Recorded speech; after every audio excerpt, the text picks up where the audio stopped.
कई सालों से एसओएल के स्टूडेंट्स को घटिया स्टडी मटेरियल परोसा जा रहा है और उम्मीद की जा रही है कि वो इस स्टडी मटेरियल को एक्सेप्ट कर लें।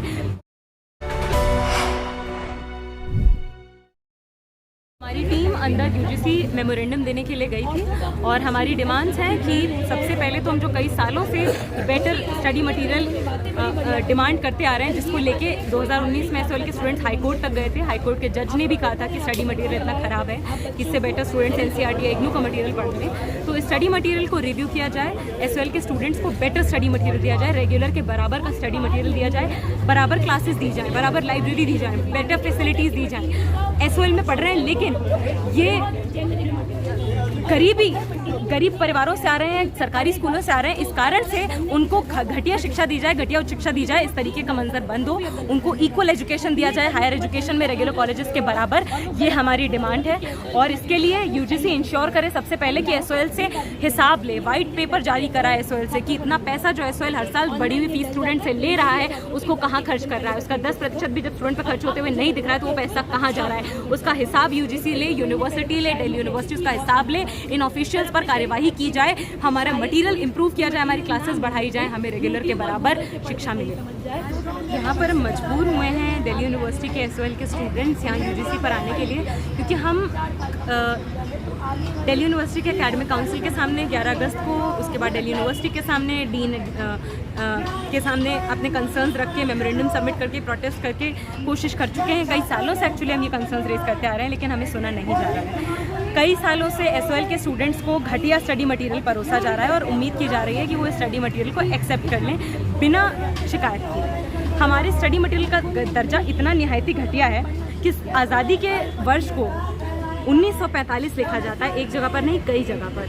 हमारे महापुरुष स्वामी विवेकानंद को अनैतिक बताया जाता है, अनप्रिंसिपल्ड लिखा जाता है। हमारे महापुरुष ज्योतिबा फुले का नाम ज्योति राय फुले लिखा जाता है। मॉन्टेग्यू चेम्सफोर्ड रिफॉर्म्स को माउंटेन ड्यू चिलम्सफोर्ड रिपोर्ट लिखा जाता है। सुभाष चंद्र बोस, ये एरर्स नहीं है, ये हॉरर्स हैं। हमारे स्टडी मटेरियल में गलतियां नहीं हैं, हमारे गलतियों में थोड़ा बहुत स्टडी मटेरियल है। इस तरीके का मटेरियल हमें देके हमसे उम्मीद की जा रही है कि हम पढ़कर बेहतर परफॉर्म करें। आप एक बात बताइए, ये स्टडी मटेरियल क्यों, इस तरह का घटिया स्टडी मटेरियल सालों से क्यों दिया जा रहा है एसओएल के स्टूडेंट्स को? एसओएल के स्टूडेंट्स वो स्टूडेंट्स हैं जो दिल्ली का, इस देश का जो मेहनत का हिस्सा है, बहुसंख्यक हिस्सा, जो गवर्नमेंट स्कूल से पढ़कर आता है और बेहतर उच्च शिक्षा का, फॉर्मल एजुकेशन का सपना देखता है, लेकिन उसको रेगुलर कॉलेज में सीट नहीं दी जाती है, उसके लिए नए कॉलेज नहीं खोले जाते हैं, उसको दाखिला फॉर्मल मोड में नहीं दिया जाता है, उसको इनफॉर्मल मोड में एसओएल में ढकेल दिया जाता है और उसके बाद मजबूर किया जाता है ऐसा घटिया स्टडी मटेरियल पढ़ने के लिए। और उम्मीद की जाती है कि वो स्टीफन से निकले, एलएसआर से निकले स्टूडेंट्स के साथ कम्पीट कर लेगा। 7 पेपर हैं हर सेमेस्टर, 8 टोटल 8 क्लासेस नहीं मिल रही हैं, लाइब्रेरी नहीं है हमारे पास, रिजल्ट निकाला जाता है बहुत देर से अगले साल, आधे ज़्यादा स्टूडेंट्स को फेल कर दिया जाता है ईआर देकर, एब्सेंट मार्क करके, 0 मार्क्स देके, और फिर उम्मीद की जाती है कि स्टूडेंट्स की गलती है। ये कहा जाता है कि एसओएल का स्टूडेंट ही नहीं पढ़ता है। ये किस तरीके का समाज है? ये मतलब साफ तौर पर कोशिश की जा रही है कि आज के दौर के जो एकलव्य हैं, आज के दौर के जो वंचित समुदाय से छात्र आ रहे हैं, उनको सुनिश्चित किया जा रहा है इस तरह से घटिया स्टडी मटेरियल देके, कोई क्लास ना देके, बेहतर अपॉर्चुनिटीज़ ना देके, कि वो ना बेहतर पढ़ पाएँ, ना बेहतर नौकरियों के लिए, बेहतर जॉब अपॉर्चुनिटीज़ के लिए बेहतर भविष्य सुनिश्चित ही ना कर पाएँ।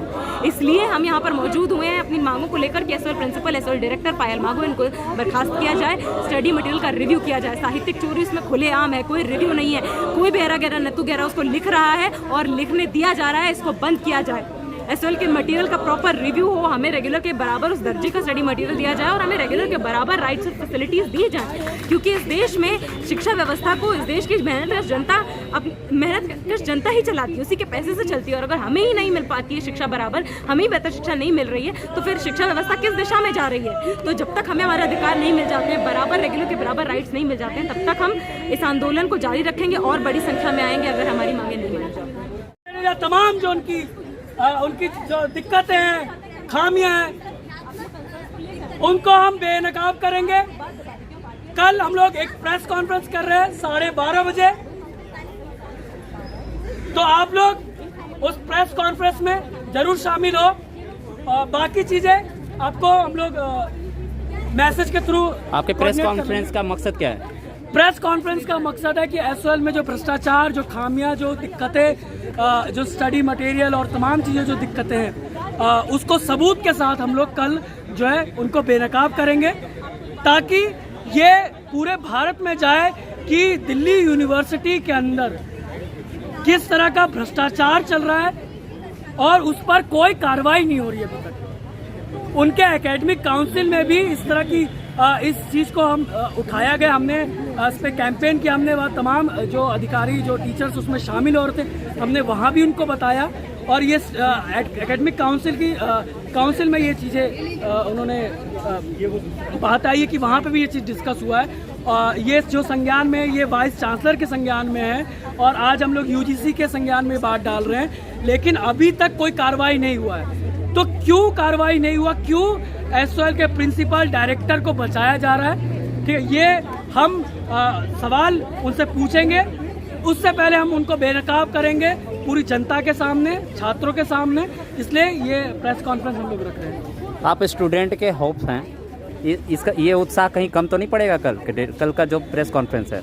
देखिए, जो सच्चाई है, ठीक है, उसको उत्साह और की जरूरत नहीं। सच्चाई अपने आप में एक उत्साह है कि हम लोग पढ़ना चाह रहे हैं और पूरे जो 4.5 लाख जो छात्र हैं, ठीक है, वो पढ़ना चाह रहे हैं और उनके एक तरह से प्रतिनिधित्व करते हुए हम लोग जो समझदारी रखते हैं, जो उनकी खामियां हैं, हम उसको उजागर कर रहे हैं। तो